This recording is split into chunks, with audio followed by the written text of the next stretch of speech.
কোনো সমস্যা নাই, কনিমের পাশে আমরা দাঁড়াইছি 48 ঘন্টা। আচ্ছা কনিম, আমরা সাইমনের জন্য যে শেরপুর কাজ করছে। আজকে তুই কাজ সাইমন কই? সাইমনের জন্য হাত তুলে না, সাইমনের জন্য হাত তুলে না কেন? আমি তো বলি আমি সাইমনের জন্য কোনো কন্ট্রাক্ট আছে?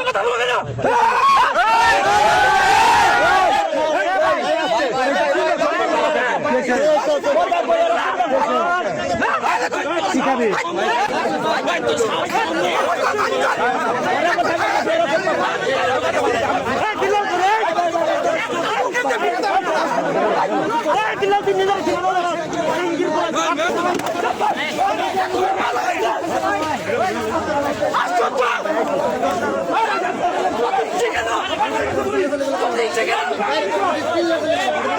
কি একটা